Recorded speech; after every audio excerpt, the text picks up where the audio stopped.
नमस्कार, city news देख रहे हैं आप और मैं हूं आपके साथ निशा बर्णवाल। तो चलिए खबरों में आगे बढ़ते हैं और नजर डालते हैं आज के हेडलाइंस पर। जमुआ के तारा गांव में जमीन विवाद को लेकर एक की हुई हत्या, 4 लोग हुए घायल, 16 लोगों के विरुद्ध मुकदमा हुआ दर्ज। पोस्टमार्टम के लिए शव को लाया गया सदर अस्पताल, जांच पड़ताल में जुटे पुलिस। फिर से शुरू होगा ब्रह्मडीहा कोल ब्लॉक, उपायुक्त ने निरीक्षण कर कोल क्षेत्र का लिया जायजा। कोल ब्लॉक शुरू होने से स्थानीय लोगों को मिलेगा रोजगार, आंध्र प्रदेश की एजेंसी करेगी कोयला खनन। डुमरी के भरकर पंचायत के वन रोपण स्थल पर आयोजित हुआ वन महोत्सव, जीप अध्यक्ष एसडीओ समेत कई गणमान्य लोगों की रही उपस्थिति। पर्यावरण संरक्षण पर दिया गया बल। और मधुबन में पदस्थापित सीआरपीएफ जवान ने खुद को गोली मारकर की आत्महत्या, घटना के कारणों का नहीं हो पाया खुलासा। सदर अस्पताल में शव का पोस्टमार्टम कराने के बाद शव को भेजा गया पैतृक आवास आसाम।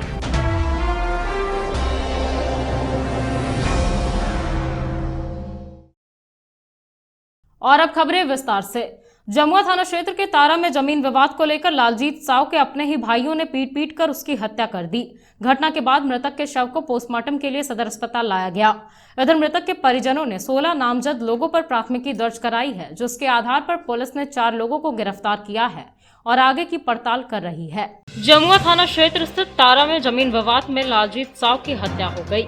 बुधवार को मृतक के शव को पोस्टमार्टम के लिए सदर अस्पताल लाया गया। वहीं घटना में घायल 4 लोगों का इलाज भी सदर अस्पताल में ही चल रहा है। घटना बुधवार रात की है। घटना के बाद मृतक का पुत्र अशोक कुमार गुप्ता ने 16 नामजद लोगों के विरुद्ध पुलिस को लिखित आवेदन देकर आरोपियों पर कार्रवाई की मांग की है। इस बाबत सदर अस्पताल पहुंचे परिजनों का कहना है कि बुधवार की रात जब लालजीत साव शौच कर घर लौट रहे थे, उसी वक्त पहले से घात लगाए दर्जन भर से अधिक लोगों ने तलवार, टांगा, भाला, रड, चाकू आदि से उन पर हमला कर दिया। घटना में वे बुरी तरह से घायल हो गए। हो हल्ला होने पर लोग जमा हुए, तब सभी हमलावर मौके से भाग खड़े हुए। इसके बाद लालजीत को लेकर परिजन जमुआ सामुदायिक स्वास्थ्य केंद्र पहुंचे, जहां चिकित्सक ने उन्हें मृत घोषित कर दिया। घटना के बाद परिजनों का रो रो कर बुरा हाल हो उठा है।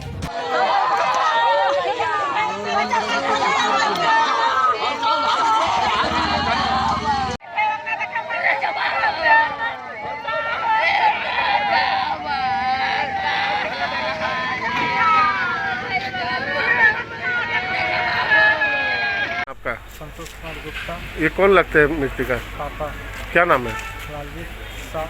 कहाँ का रहने वाले हैं? तारा, कौन सा थाना? जमुआ। क्या हुआ था? यही हुआ था कि पहले एक बार ज़मीन के लिए लड़ा हुआ था, तो फिर क्लियर हो गया। वो सब 44-45 जो भी किया था तो सब माइन हो गया, फिर वो सब वापस भी ले लिए। उसके बाद वहाँ उस समय धमकी दे रहा था कि अभी हाफ मर्डर हुआ है, अगला बार फुल मर्डर करेंगे। है कि अभी ट्रेलर है, फिल्म अभी बाकी है।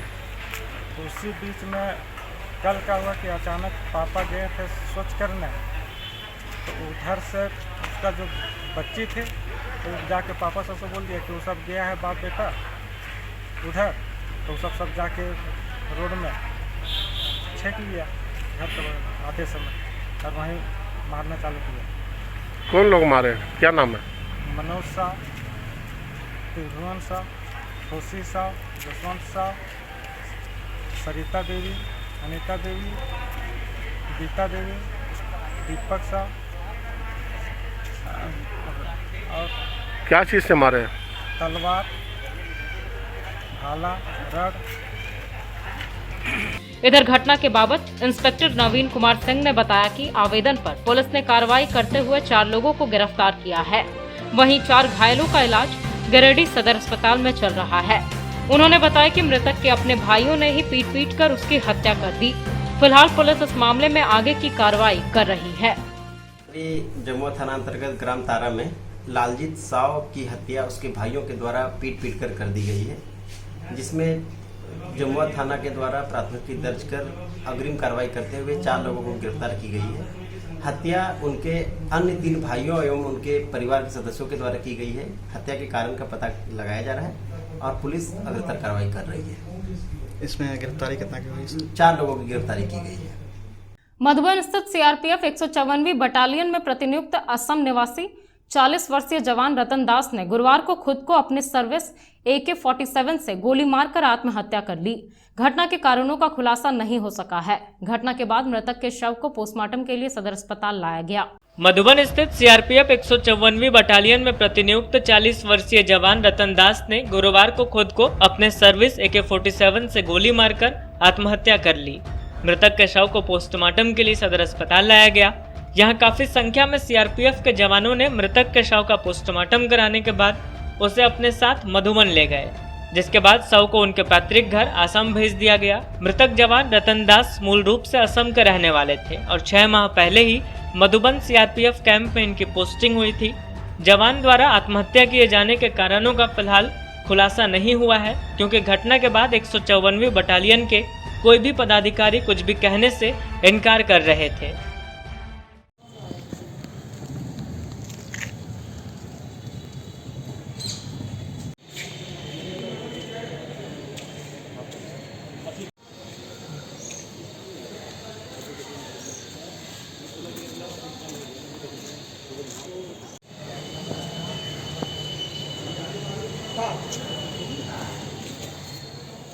दुधपनिया गांव के रामलाल टुड्डू का शव गुरुवार को बेरगी ब्रिज के पास पानी में तैरता पाया गया।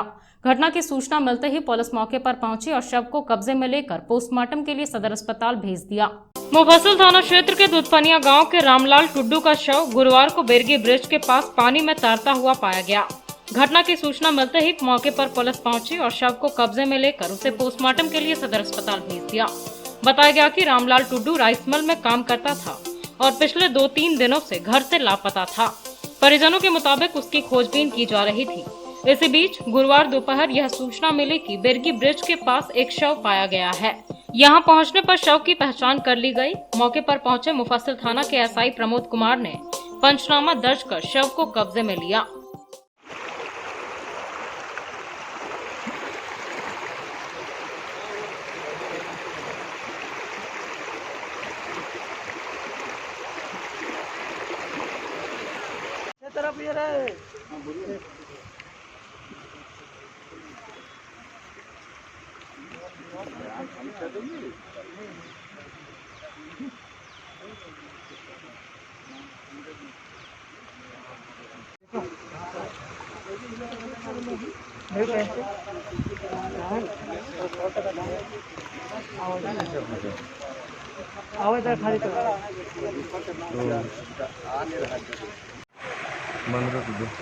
दादा का है जिंदा है ना?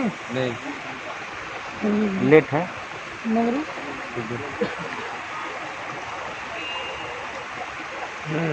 घर कहाँ पर है?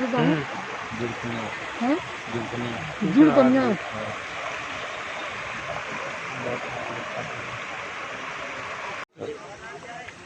कौन है ये आपका? पापा और घर से कब निकले थे? 2-3 दिन पहले। तो आप लोग को आज ही पता चला? हाँ, आज ही पता चला। कैसे पता चला ये आपको? फ़ोन किया था 2 बजे लगभग में, यहाँ पर काम करने वाला हम लोग उनके गांव का लड़का लोग। हाँ। तो वो लोग यही फ़ोन करके बोला कि जल्दी आओ, तो हम लोग आ गए 7-8 जन। ठीक है, कहाँ घर हुआ आपका? जुड़पनिया। ये बेगी पुल के पास में कुंजड़ा नदी से 50 की दूरी पर एक डेड बॉडी मिला है, जिसका घर जुड़पनिया थाना बेंगाबाद अंतर्गत पड़ता है। उसका घर के सब लड़का लोग सब आया है और उन लोग को थोड़ा बताया गया कि इसमें पानी में गिरने से मैंने पानी पीने से मृत्यु हुआ हो। पीरटाड़ के बोना सिंघा निवासी राजेश मल्हा मोटरसाइकिल से अहिल्यापुर से लौटने के क्रम में नवासार गांव के पास दुर्घटनाग्रस्त हो गए। सड़क हादसे में घायल युवक को इलाज के लिए सदर अस्पताल लाया गया, जहां से बेहतर उपचार के बाद उन्हें धनबाद रेफर कर दिया गया। अहिल्यापुर के नवासार गांव के पास सड़क हादसे में एक युवक बुरी तरह से जख्मी हो गया। तुरंत ही उसे इलाज के लिए सदर अस्पताल लाया गया, जहां से बेहतर इलाज के लिए उसे धनबाद रेफर कर दिया गया। बताया गया कि पीरटाड़ के बोनासिंघा गांव निवासी टुनटुन मल्लाह का 22 वर्षीय पुत्र राजेश मल्लाह मोटरसाइकिल से अहिल्यापुर गया था। वहां से वापस अपने घर लौटने के क्रम में नवासार के पास ये दुर्घटनाग्रस्त हो गया।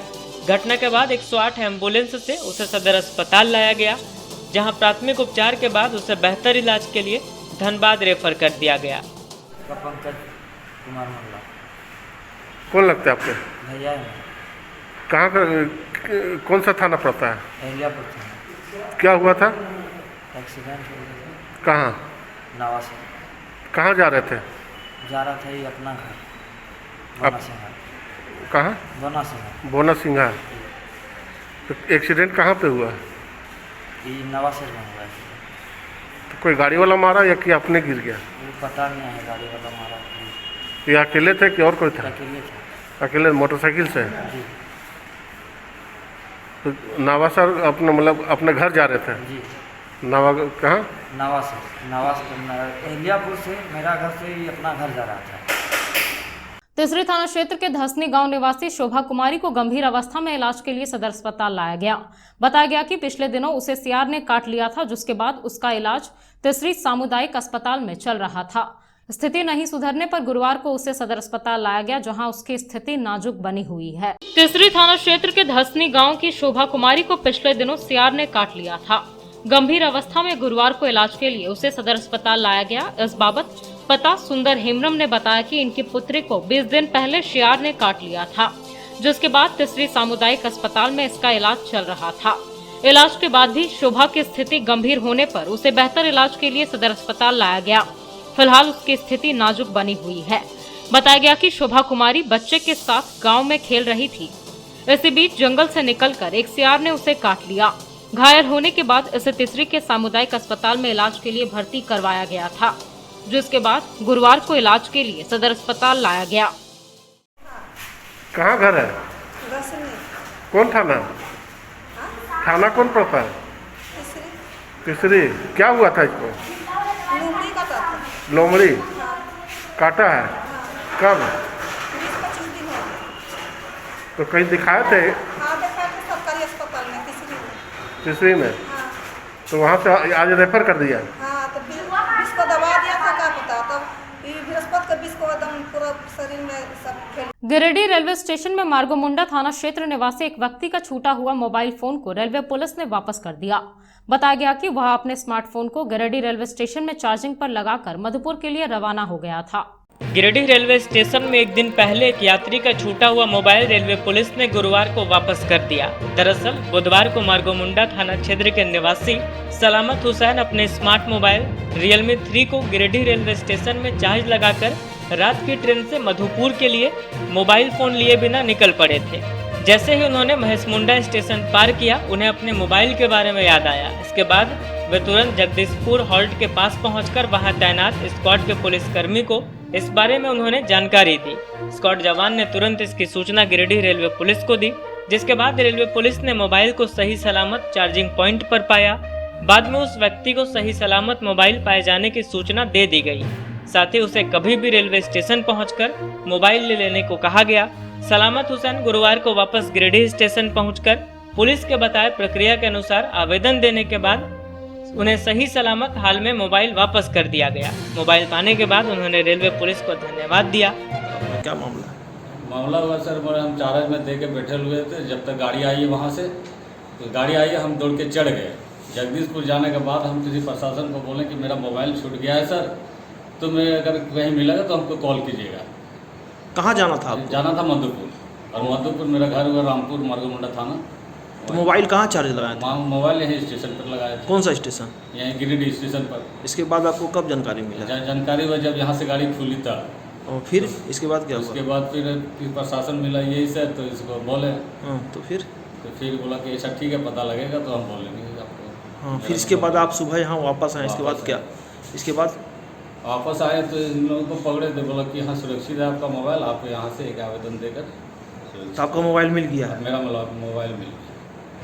इधर रेलवे पुलिस प्रभारी धीरेन्द्र कुमार व एएसआई मनोज कुमार ने बताया कि यात्री की सेवा में सदैव आरपीएफ जवान लगे हुए हैं।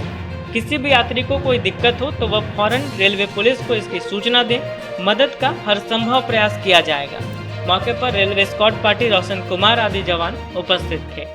क्या मामला था सर? मामला यही था कि रात में ट्रेन प्लेटफॉर्म 520 पकड़ कर चले गए, और हमारा स्क्वाड पार्टी जगदीशपुर में शायद सलामत हुसैन जो है, जिनका मोबाइल है, वो जगदीशपुर में उतरकर मेरे स्क्वाड पार्टी को सूचना दिए कि मेरा मोबाइल गिरिडीह में चार्ज में छूट गया। हमको तुरंत वहाँ से सूचना मिला, मैं आया, मोबाइल चेक किया, इनका मोबाइल सही सलामत पाया। पाने के बाद इनको तुरंत सूचित कर दिया कि भाई आपका मोबाइल सुरक्षित है, आप कल आकर या जब भी आपको आकर ले जाना है ले जाइएगा, लेकिन अपना पेपर वगैरह सब इसका लेकर आइए। कौन सा मोबाइल था सर? Realme 3 बता रहे हैं, Realme 3 है भी, और अपना पैटर्न खोल लिए अपने से। हम जान गए कि इनका मोबाइल प्लस पेपर अपना इनका दिखाए, इन्हें अपना आधार कार्ड दिए, हम इनका मोबाइल सही सलामत दिए। और हम आशा करते हैं कि जितने भी पैसेंजर के साथ ऐसा हो तो इस बार एस्कॉर्ट पार्टी मेरी आती है ट्रेन में, उनसे सूचित करने पर हर संभव उनका हम मदद करने का प्रयास करेंगे। रोटरी कपल की ओर से गुरुवार को शीतलपुर के समीप तरवे माइका पांडेडीह में 50 की संख्या में पौधारोपण किया गया। मौके पर क्लब के पदाधिकारियों ने कहा कि कोरोना काल में संस्था के द्वारा लगातार सामाजिक कार्यों का निर्वहन किया जा रहा है। रोटरी कपल गिरिडीह के द्वारा शीतलपुर के समीप तरवे माइका पांडेडीह में गुरुवार को 50 की संख्या में पौधारोपण किया गया। इस अवसर पर संस्था के अध्यक्ष तनवीर अहमद, सचिव वैभव शाहबादी, योजना प्रबंधक रितेश तरवे, डॉक्टर पुलक तुलसियान, अंशुल तुलसियान, हरिंदर सलूजा, तरनजीत सलूजा, सतविंदर सलूजा, अरिहंत जैन, गुरविंदर सलूजा, गनीव सलूजा, सैंकी सलूजा सहित रोटरी कपल के अन्य सदस्य उपस्थित थे। इस दौरान क्लब के पदाधिकारियों ने कहा कि यह संस्था सामाजिक कार्यों में हमेशा बढ़ चढ़कर हिस्सा लेती रहती है, चाहे वह रक्तदान हो, गरीबों की सहायता हो, कोरोना काल में सूखा खाद्य गरीब असहायों के बीच वितरण, कोरोना की दूसरी लहर में ऑक्सीजन, ऑक्सीमीटर, दवाओं का किट जरूरतमंद लोगों के बीच मुहैया कराना आदि। इसी क्रम में पर्यावरण के क्षेत्र में पौधारोपण किया गया। वृक्ष का पर्यावरण में एक महत्वपूर्ण भागीदारी है, खासकर पीपल, बरगद, नीम आदि के वृक्ष जो कि पर्यावरण को भरपूर मात्रा में ऑक्सीजन देते हैं। उसका भरपूर मात्रा में वृक्ष लगाएं ताकि आने वाली पीढ़ी को इसका लाभ मिल सके। रोटरी कपल की तरफ से पौधारोपण का आयोजित किया गया, जिसमें 50 पौधा लगाने का प्रयास किया गया। और ये मैसेज हम लोग इसलिए पहुंचाना चाह रहे हैं कि कम से कम लोग इस पे ध्यान दें। प्रदूषण और सब चीज़ से फैलता है, तो अब आने वाले दिन में कम से कम टारगेट साल भर में 1000 पेड़ अभी कम से कम फिलहाल लगाना 2 महीने में, और उसके बाद टारगेट है कम से कम 40-50 हज़ार पेड़ लगाया जाएगा रोटरी कपल की तरफ से। ये कहाँ पे लगा है? ये आज लगा आरपी माइका में। आज 8 जुलाई को हमारे रोटरी गिरिडीह कपल की तरफ से ट्री प्लांटेशन का प्रोग्राम किया गया। इसमें हमारे नए प्रेसिडेंट रोटेरियन तनवीर के द्वारा और प्रोजेक्ट चेयरमैन रितेश तारवे के द्वारा ये सब अरेंजमेंट की गई है। उनके प्लांट में हम लोगों ने ट्री प्लांटेशन अराउंड 50 पौधे की हम लोगों ने प्लांटेशन किया है। और अभी अच्छा टाइम है, मानसून का टाइम है। इस समय जितने हम लोग पौधे लगा रहे हैं मोस्टली सारे होने के चांसेस ज़्यादा। डुमरी के भरखर पंचायत के वन रोपण स्थल में गिरिडीह पूर्वी वन प्रमंडल के डुमरी वन प्रक्षेत्र द्वारा वन महोत्सव का आयोजन किया गया। पौधारोपण का कार्यक्रम की शुरुआत की गई, जिसके बाद मंचासीन अतिथियों ने वन के महत्व और वन महोत्सव के उद्देश्य पर अपने विचारों को रखा। डुमरी प्रखंड के भरखर पंचायत के वन रोपण स्थल में गिरिडीह पूर्वी वन प्रमंडल के डुमरी वन प्रक्षेत्र द्वारा वन महोत्सव का आयोजन किया गया। कार्यक्रम में मुख्य रूप से कार्यकारी जीप अध्यक्ष राकेश महतो, एसडीएम प्रेमलता मुर्मू, डीएफओ प्रवेश अग्रवाल, थाना प्रभारी राजू कुमार मुंडा, प्रखंड कार्यकारी प्रमुख यशोदा देवी, कार्यकारी जीप सदस्य भोला सिंह, रेंजर राजीव रंजन, कार्यकारी पंचायत प्रधान दशरथ महतो आदि उपस्थित हुए। कार्यक्रम की शुरुआत पौधारोपण कर की गई। यहाँ सभी अतिथियों का स्वागत बुके देकर किया गया। सभी मंचासीन अतिथियों ने मानव जीवन एवं वातावरण संतुलन में वन की महत्ता तथा वन महोत्सव के उद्देश्य के बारे में विस्तृत जानकारी दी। वक्ताओं ने उपस्थित लोगों से कम 5-5 पौधे लगाने और उसका संरक्षण करने की अपील की। कहा कि जिस तरह हम अपने स्वार्थ हित हेतु वनों की कटाई करते हैं, उसका दुष्प्रभाव हमें ग्लोबल वार्मिंग के रूप में मिल रहा है। साथ ही इस कोरोना संक्रमण काल में हम सभी ने ऑक्सीजन की किल्लत के रूप में भी पौधे काटने का परिणाम भुगता है। इस दौरान उपस्थित लोगों ने भी पौधे लगाने और उसका संरक्षण करने का संकल्प लिया।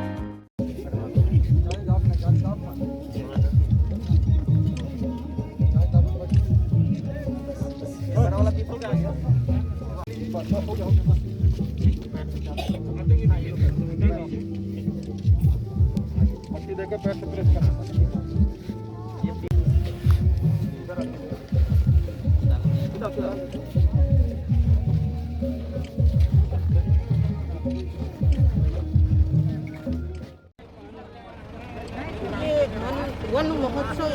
रखा गया है कि लोगों को जागरूक किया जाए और इसको एक उत्सव के रूप में मनाने का भी एक कार्यक्रम रखा गया है, ताकि लोग जागरूक हों और अधिक से अधिक वृक्षारोपण करें, उसका संरक्षण करें और जलवायु में कुछ परिवर्तन हो, ये उद्देश्य को लेकर हमारे रेंजर साहब और वन विभाग की ओर से ये आयोजित किया गया। आज ये हम लोगों ने यहाँ भरकर जो सुरक्षित वन है हमारा, यहाँ पर हम लोगों को पेड़ लगाने हैं, तो इसलिए हम लोगों ने यहाँ वन महोत्सव कार्यक्रम रखा है कि लोगों में जागृति पैदा हो। आप देख रहे हैं अगल बगल जो है धीरे धीरे जंगल उजड़ रहा है, पलाश के पौधे आ गए हैं। जो पलाश के पौधे हैं ये बैड इंडिकेटर है, ये इंडिकेट करता है कब यहाँ से सखुआ चला गया, अब सखुआ यहाँ दोबारा नहीं आएगा। इसका मेन कारण है कि ज़्यादा सखुआ जो है ग्रुप में रहता है, अकेला दुकेला नहीं रह सकता, बाकी सभी पौधे अकेले रह जाते हैं। तो सखुआ काटते चले गए, वो सखुआ चला गया, ये पलाश आ गया, अब पलाश यहाँ सखुआ अब यहाँ दोबारा नहीं आने वाला है। तो इसी कारण से लोगों को जागरूक करने के लिए हम लोगों ने यहाँ वन महोत्सव किया है और सरकार की तरफ से भी हम लोग पेड़ लगा रहे हैं और लोगों से हमारी गुजारिश है, आग्रह है कि वो ज़्यादा से ज़्यादा संख्या में लगाएं पेड़ और पेड़ को बचाएं, उससे ज़्यादा बचाएं, बचाने पर ज़्यादा ध्यान दें। प्रकृति अपने आप भी बहुत सारा कुछ दे रखी है। हमने तो अभी हमारा इस जिले में टारगेट है कि 18 लाख पौधे लगाएंगे, लेकिन प्रकृति 18 करोड़ पौधा दे रही है आपको। उसको केवल ज़रूरत है बचाने की। कैसे बचाना है ये गांव वाले ही कर सकते हैं, किसी के बाकी के बलबूते की बात नहीं है। हम यहाँ आर्मी में लगा देंगे तो पौधा वो नहीं बचा पाएंगे जब तक गांव वाले नहीं चाहेंगे। रात में आर्मी रहेगा, 2 मिनट के लिए सोएगा, पेड़ काट दीजिएगा, पेड़ काट दिए, पेड़ बर्बाद हो गया, अब वो पेड़ आएगा नहीं। तो इसीलिए ये वन महोत्सव का कार्यक्रम रखा गया है ताकि अधिक से अधिक लोग जागरूक हों। और अभी जो देख रहे हैं, अभी किसी को बताने की वो ज़्यादा ज़रूरत भी नहीं है कि जो ऑक्सीजन के जो हाहाकार मचा हुआ है, अगर नेचर से ऑक्सीजन चला गया तो क्या होगा। अभी तो पानी का बोतल हम लोग 20 रुपये में ले रहे हैं, 25 रुपये में, ऑक्सीजन कितने मिलेंगे? खाने के लिए नहीं है ऑक्सीजन, कहाँ से खरीदेगा लोग? इसीलिए हम लोगों ने ये कार्यक्रम रखा। 3-4 महीने के बाद एक बार फिर सदर अस्पताल में दिव्यांगों की जांच शुरू हो गई है। गुरुवार को यहां लगभग 50 दिव्यांगों की जांच की गई। सदर अस्पताल में फिर दिव्यांगों की जांच शुरू हुई। गुरुवार को यहां करीब 50 से 60 दिव्यांगों के दिव्यांगता की जांच की गई। बताया गया कि सदर अस्पताल में कोविड-19 के कारण पिछले 3-4 महीने से दिव्यांगता जांच बंद था, जिसे एक बार फिर शुरू करवाया गया। इस कैंप में पहले जिसने फॉर्म भर रखा था उन लोगों को जांच के लिए बुलाया गया और उनकी जांच की गई। जांच में डॉक्टर रवि महर्षि, डॉक्टर दीपक कुमार व डॉक्टर फजल अहमद की टीम ने आंख, नाक, कान और शरीर से विकलांग लोगों की जांच की। यहां इनके सहयोग में मिथिलेश कुमार, लखन मंडल, भगत सिंह, नरेश वर्मा आदि लोग लगे हुए थे।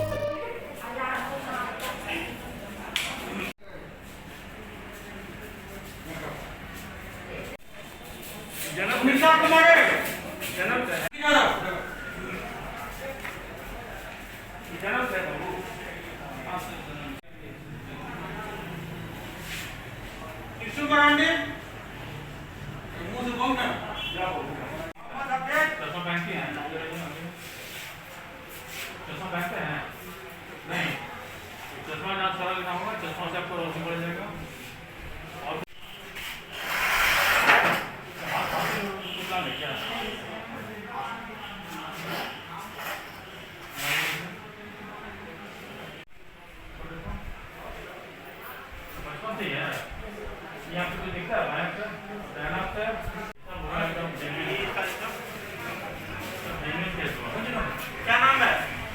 क्या नाम है? की नाम को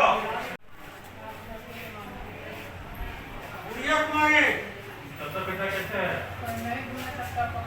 जो कहता हूँ ये दिखाई दे रहा है? कुछ नहीं दिख रहा है। 8 जुलाई 2021 को विकलांग शिविर सदर अस्पताल में लगाया गया है। यह शिविर हर महीने के 8 और 25 तारीख को यह शिविर हर महीने के 8 तारीख और 25 तारीख को लगाया जाता है, जिसमें विकलांग का जांच करके उसे विकलांग सर्टिफिकेट दिया जाता है। इस शिविर में doctor Deepak Kumar, doctor Rajiv Kumar, doctor Ravi महर्षि विकलांग शिविर का आयोजन किया गया है, जो कि प्रत्येक महीने की 8 तारीख और 25 तारीख को किया जाता है। विगत 3 महीने से ये विकलांग शिविर बंद था कोविड होने की वजह से, और जब कोविड थोड़ा सा कम हुआ है तो फिर से जो विकलांग बच्चे हैं, जो भी विकलांग पेशेंट हैं, उनको फिर से हम लोग बुला करके उनकी जांच करके उनको सर्टिफिकेट हम लोग प्रदान कर रहे हैं। और हमारे साथ में डॉक्टर राजीव कुमार, डॉक्टर रवि महर्षि भी हैं, जो विकलांग समिति के बोर्ड हैं, और हम लोग सब मिल करके करीब 50 से 60 पेशेंटों का हम लोगों ने विकलांग का रजिस्टर किया, उसको हम लोग सर्टिफिकेट निर्गत किया। चौताडी मातृत्व शिशु सेवा केंद्र में गुरुवार को सदर विधायक सुदिव्य कुमार सोनू ने चबूतरा एवं शेड निर्माण योजना का शिलान्यास किया। बताया गया कि यहां जल्द ऑक्सीजन प्लांट का निर्माण भी होगा, जिससे मरीजों को ऑक्सीजन की कमी नहीं होगी। चौताडी मातृत्व शिशु सेवा केंद्र में ऑक्सीजन प्लांट निर्माण को लेकर चबूतरा एवं शेड का निर्माण योजना का शिलान्यास सदर विधायक सुदिव्य कुमार सोनू ने गुरुवार को नारियल तोड़कर किया। बताया गया कि लगभग 10,90,000 रुपए की लागत से यहां पर शेड और चबूतरा का निर्माण कराया जाएगा, जिससे यहां के लोगों को काफी राहत मिलेगी। वहीं यहां पर ऑक्सीजन प्लांट भी लगाया जा रहा है, जिससे यहां पर आने वाले मरीजों को ऑक्सीजन की कमी भी नहीं होगी। मौके पर पार्टी के देवकी राणा, गौरव कुमार, आनंद मिश्रा, अभय सिंह, बंटी साव, रवि कुमार सहित सदर अस्पताल के सीएस व अन्य कई लोग मौजूद थे।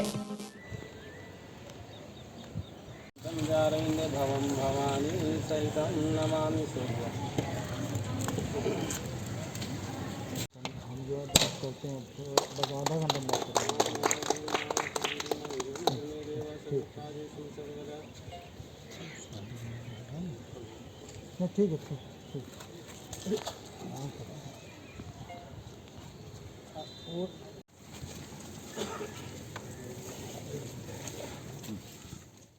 गिरिडीह जिला मुख्यालय में सदर अस्पताल गिरिडीह और MCH चैताडी 2 जगहों पर PSA pressure swing absorption plant स्थापित होना है। यहाँ आज हमने शिलान्यास किया प्लेटफॉर्म और शेड का, जिसके अंदर में PSA प्लांट का अधिष्ठापन हो सके। कोरोना की तीसरी लहर संभावित, जो विशेषज्ञों का आकलन है, उससे निपटने के लिए जिला प्रशासन और तमाम एजेंसियों के सहयोग से हम लोगों ने एक बेहतर तैयारी करने का प्रयास किया है। हम लोगों की कोशिश है कि आने वाले इस संकट के समय में गिरिडीह जिले में एक बेहतर स्वास्थ्य सुविधा अपने ज़िले के नागरिकों को हम प्रदान कर सकें और यथासंभव मरीजों को गिरिडीह मुख्यालय में ही हम लोग बेहतर चिकित्सा उपलब्ध करा पाएँ।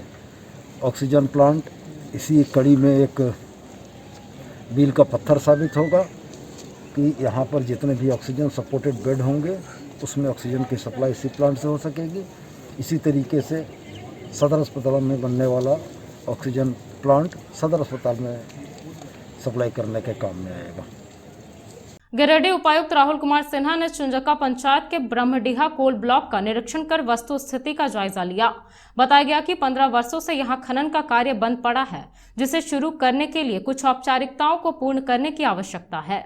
उपायुक्त राहुल सिन्हा ने गुरुवार को चुंजका पंचायत के ब्रह्मडीहा कोल ब्लॉक का निरीक्षण कर वस्तु स्थिति का जायजा लिया। निरीक्षण के क्रम में उन्होंने बताया कि 90 के दशक के अंतिम वर्ष में यहाँ एक private company messrs Castron technology private limited को खनन पट्टा की स्वीकृति प्रदान की गई थी एवं वर्ष 2002 के शुरुआत में यहाँ खनन का कार्य प्रारंभ किया गया था, परंतु कुछ वर्षों तक उत्खनन करने के पश्चात खनन पट्टा में निहित प्रावधानों का उचित अनुपालन नहीं करने के कारण उच्चतम न्यायालय के आदेश के आलोक में उक्त कंपनी के खनन पट्टा को रद्द कर दिया गया, जिसके बाद उत्खनन कार्य बंद करना पड़ा।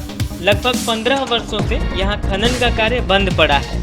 वर्तमान में Andhra Pradesh mineral development corporation, जो कि आंध्र प्रदेश राज्य सरकार की एक स्थानीय एजेंसी है, उसके द्वारा अंतिम रूप से खनन पट्टा स्वीकृति हेतु प्रस्तुत आवेदन के आलोक में उन्हें उक्त कोल ब्लॉक आवंटित किया जा रहा है। इस कोल ब्लॉक को प्रारंभ करने के लिए कुछ औपचारिकताएं को पूर्ण करने की आवश्यकताएं हैं, यानी माइनिंग प्लान अप्रूवल हेतु कोयला मंत्रालय भारत सरकार द्वारा अनुमोदन प्राप्ति, स्टेट एनवायरमेंटल क्लियरेंस हेतु पर्यावरण एवं वन मंत्रालय द्वारा अनुमोदन एवं झारखंड पॉल्यूशन कंट्रोल बोर्ड द्वारा संचालन हेतु सहमति उपलब्ध कराया जाएगा।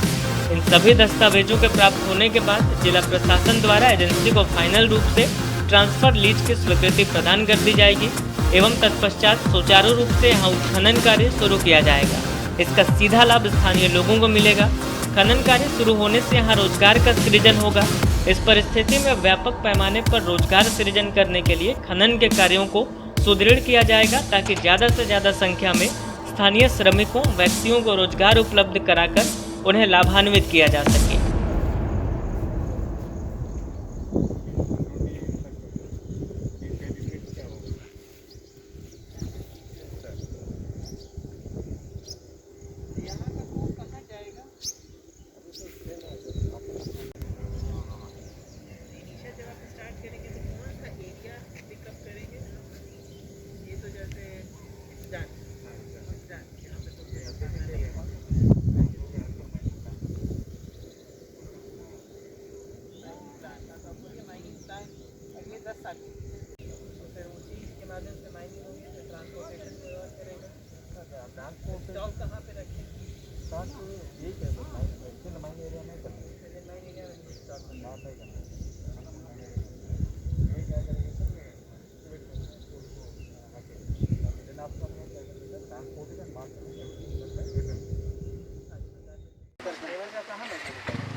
खनन कार्य दोबारा प्रारंभ किया जाएगा।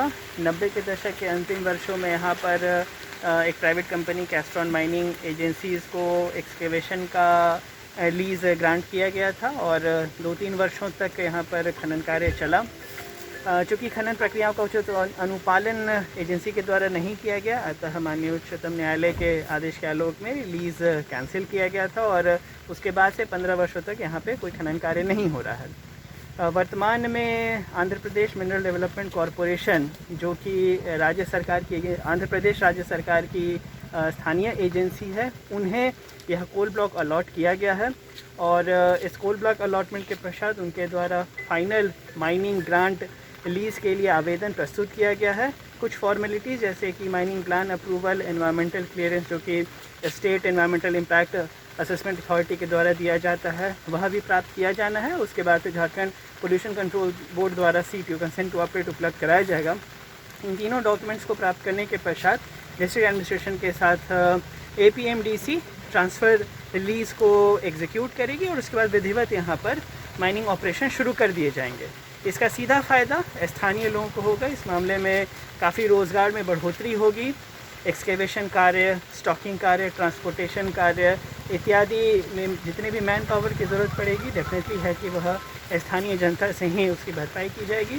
तो यह गिरिडीह के लिए अच्छा रहेगा कि ब्रह्मडीहा कोल माइन जल्दी से जल्दी शुरू हो, यहाँ पे कोयला खनन प्रारंभ हो, उससे इकोनॉमिक एक्टिविटीज़ बढ़े, आर्थिक गतिविधियाँ बढ़े, इस क्षेत्र में संसाधन आए, सुविधाएं बढ़े और यहाँ के स्थानीय लोगों को रोजगार भी मिले। धन्यवाद। तो चलते चलते एक बार फिर नजर डालते हैं आज के हेडलाइंस पर। जमुआ के तारा गांव में जमीन विवाद को लेकर एक की हुई हत्या, 4 लोग हुए घायल, 16 लोगों के विरुद्ध मुकदमा हुआ दर्ज। पोस्टमार्टम के लिए शव को लाया गया सदर अस्पताल, जांच पड़ताल में जुटे पुलिस। फिर से शुरू होगा ब्रह्मडीहा कोल ब्लॉक, उपायुक्त ने निरीक्षण कर कोल क्षेत्र का लिया जायजा। कोल ब्लॉक शुरू होने से स्थानीय लोगों को मिलेगा रोजगार, आंध्र प्रदेश की एजेंसी करेगी कोयला खनन। डुमरी के भरकर पंचायत के वन रोपण स्थल पर आयोजित हुआ वन महोत्सव, जीप अध्यक्ष एसडीओ समेत कई गणमान्य लोगों की रही उपस्थिति। पर्यावरण संरक्षण पर दिया गया बल। और मधुबन में पदस्थापित सीआरपीएफ जवान ने खुद को गोली मारकर की आत्महत्या, घटना के कारणों का नहीं हो पाया खुलासा। सदर अस्पताल में शव का पोस्टमार्टम कराने के बाद शव को भेजा गया पैतृक आवास आसाम।